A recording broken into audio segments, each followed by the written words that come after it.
Good morning students. आज मैं आपको हिंदी में 7वां लेसन छोटा जादूगर यह एक्सप्लेन करके बताने वाली हूँ।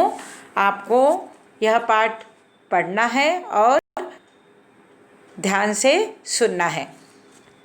इसका मैं आपको परिचय बताऊंगी। इस पाठ के लेखक है जयशंकर प्रसाद जी और जयशंकर प्रसाद जी का परिचय इसमें बताया गया है। जयशंकर प्रसाद जी हिंदी साहित्य के छायावादी कवियों के 4 प्रमुख स्तंभों में से एक माने जाते हैं। ये एक बहुमुखी प्रतिभा के धनी प्रसाद जी कवि, नाटककार, कथाकार, उपन्यासकार तथा निबंधकार के रूप में प्रसिद्ध है। इनकी प्रमुख कृतियाँ बताई गई है। झरना, आंसू, लहर आदि, कामायिनी, स्कंदगुप्त, चंद्रगुप्त, ध्रुव स्वामिनी इत्यादि इनके क्या है, यह प्रमुख कृतियाँ बताई गई है जयशंकर प्रसाद जी की। उन्होंने यह कहानी एक संवादात्मक लिखी हुई है और उन्होंने इस कहानी को बड़े ही रोचक ढंग से संवाद रूप में प्रस्तुति, संवादात्मक कहानी के रूप में यह कहानी कहलाती है। और प्रस्तुत कहानी में लेखक ने लड़के के जीवन संघर्ष और चातुर्यपूर्ण साहस का इसमें उजागर किया हुआ है। यह पाठ एक छोटे जादूगर नामक एक गरीब लड़के की है। यह गरीब लड़के के जीवन संघर्ष को इसमें दर्शाया गया है। अपने बीमार माँ के इलाज और परिवार के भरण पोषण के लिए प्रतिदिन वह लड़का क्या करता है, वह लड़का प्रतिदिन मेहनत करता है और किस प्रकार वह चातुर्यपूर्ण साहस से संघर्ष करके अपने माँ का क्या करता है, अपनी माँ का पालन पोषण करता है।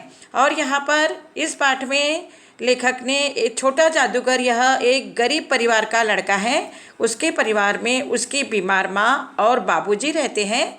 बाबूजी देश के लिए जेल में सज़ा काट रहे हैं, इसलिए घर की सारी जिम्मेदारी उस लड़के के नाम पर, उस लड़के के आंख पर आ जाती है और वह छोटा जादूगर बड़े ही साहसपूर्ण यह जिम्मेदारी निभाता है।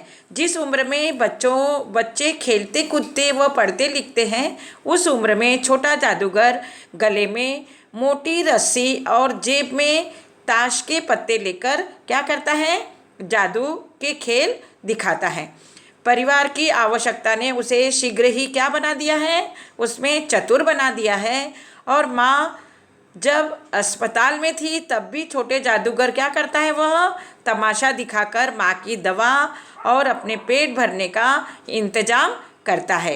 लेखक की सहायता से उसने क्या किया, एक दिन उसने मेले में कुछ खिलौने खरीदे और अपने खेल तमाशे में उन खिलौनों को शामिल कर और भी मनोरंजक तरीके से खेल दिखाने लगा, ताकि क्या हो, ताकि उसे ज़्यादा पैसे मिले।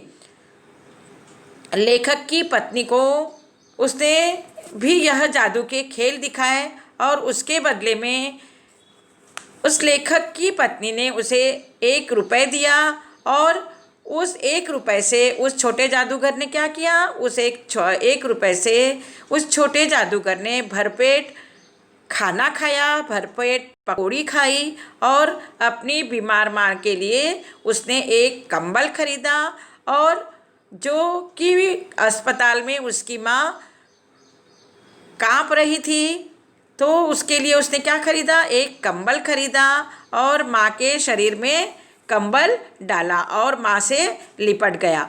और माँ और उसके आँखों में क्या आ गए, फिर उसके आँखों में आंसू आ गए और माँ की अंतिम घड़ी समीप होने के बावजूद वह संघर्ष के लिए निकल पड़ता है। इस प्रकार छोटा जादूगर अपने माँ के इलाज व पेट भरने के लिए हर संभव प्रयास करता है। बात यह है कि अथक संघर्ष के बावजूद वह हमेशा के लिए माँ की ममता से बिछड़ जाता है। इस तरह हम देखते हैं कि छोटे जादूगर ने किस तरह अपनी बीमार माँ का इलाज किया। जिस उम्र में छोटे बच्चे पढ़ा लिखा करते हैं, उनके खेलने कूदने के दिन रहते हैं, उस उम्र में उसके ऊपर घर की सारी जिम्मेदारी आ जाती है। हम देखते हैं इस तरह लेखा, इस तरह छोटे जादूगर ने अपनी जिम्मेदारी निभाने वाला।